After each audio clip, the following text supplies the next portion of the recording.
Andrew, walk me through the genesis of the series. What inspired it? Okay, this show had a pretty unique origin story for Marvel.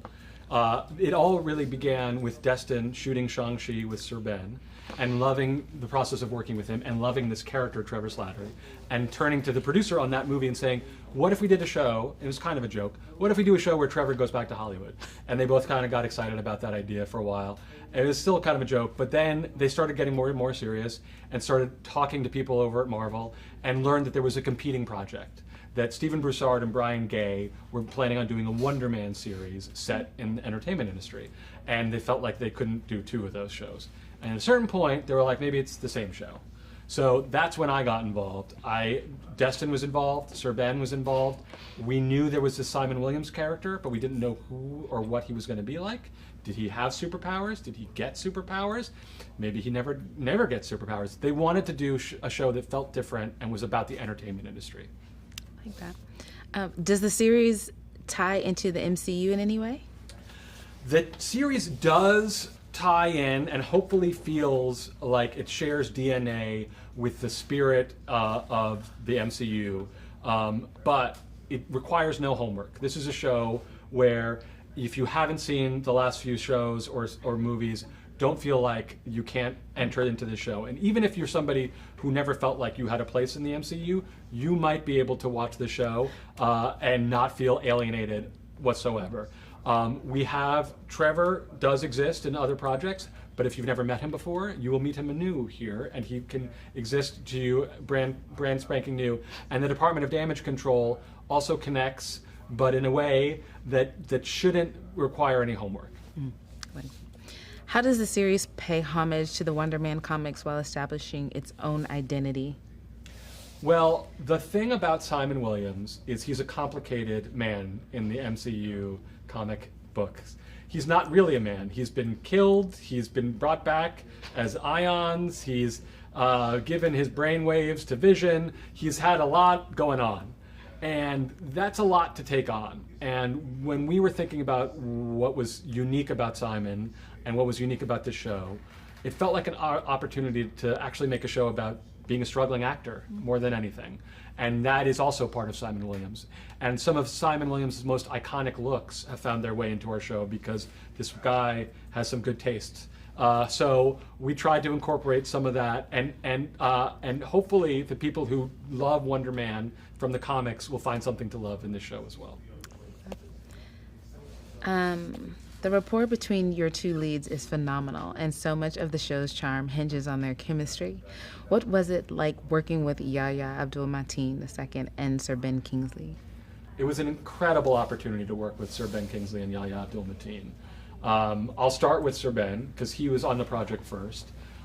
We got to first of all, I had to pitch him the series, which was incredibly intimidating.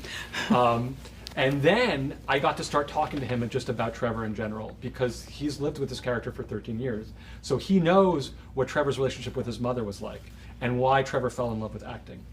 Sir Ben, you may not be surprised to learn, has a lot to say about acting in general, and why it's special to him, and what's unique about it. And all those things, as those conversations went on, I was like, I want to put that in the show. I want to put that line in the show.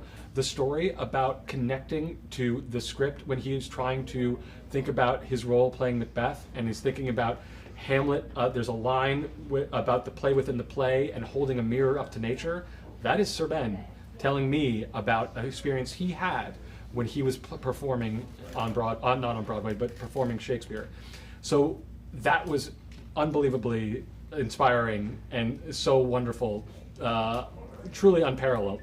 Then you have Yahya, who is, I can't think of another actor who has the looks, who looks like a superhero, but has the soul of an artist, who has the talent to go toe to toe with Sir Ben as a performer.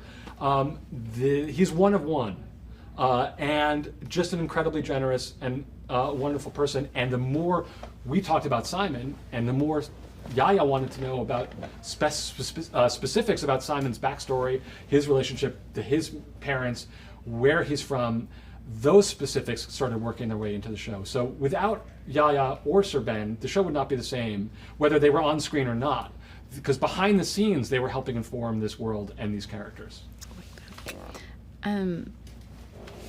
When you were casting for the role, you spoke about this, of Simon Williams. What qualities were you looking for in an actor, and how did Yaya fit the bill? You kind of explained that earlier, but Yeah, I'll explain again. But one of the things on the page, I had to make some choices about who Simon Williams was before we knew who we would cast. But from conception, he was a gifted artist who got in his own way, was an overthinker, and a little difficult to deal with, and kind of a narcissist. And the thing we know we needed was somebody who could perform when we needed him to, so that when he's doing a monologue, you believe the monologue is either good or bad, depending on whether we want this actor who's doing it to do a good performance or bad performance. And I was a fan of Yaya's work from the Watchmen series. I just thought he was incredible. I got to see him on Broadway in Top Dog, Underdog, and the guy's a genius. And so when Destin first brought him up, I was thrilled, and the moment he said yes, we knew we were off to the races. This is technically the fourth Marvel property that Trevor Slattery appears in. Can you tell me about expanding his role and what Sir Ben Kingsley brings to it? Yes. Trevor Slattery is a really interesting character because he seemed to exist only to serve kind of a plot device in Iron Man 3 initially. But I think Sir Ben Kingsley brought so much to this role that even in the few minutes he has on screen, you're kind of captivated by him. And then Destin got to use him again in Shang-Chi, and he got to see a whole other side of Trevor. But at his heart, he's this character kind of like a Chauncey Gardiner or a Zelig or a Forrest Gump who gets caught up in things bigger than himself and seems like a victim of circumstance. And to me, when we got to this series, it was an opportunity to kind of dig in and drill down on that idea a little bit. He comes in thinking, oh, I've been mixed up with the good guys now, so I'm kind of redeemed. I'm ready to act again. But he hasn't really done any work.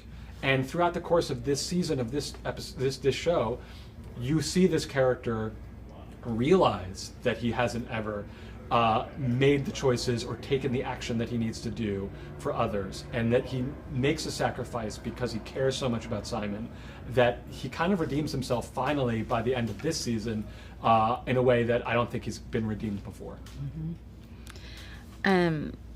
What do you hope viewer reactions will be like when the series premieres?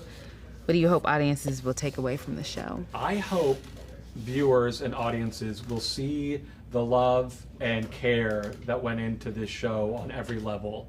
We had an incredible crew who worked for over a year to put this show together. Many of them were so thrilled to be doing an MCU project, but more importantly, we were doing an MCU project about their line of work. It was personal to all of us. Costumes, hair, makeup, you name it, craft service. They knew this world. They wanted to get it right, and they wanted to get it right for the MCU audience. So I hope we've done enough of a service to them and to all their craft, and that people can see the love and care, because a lot of people worked really hard, and it was a really rewarding, wonderful experience.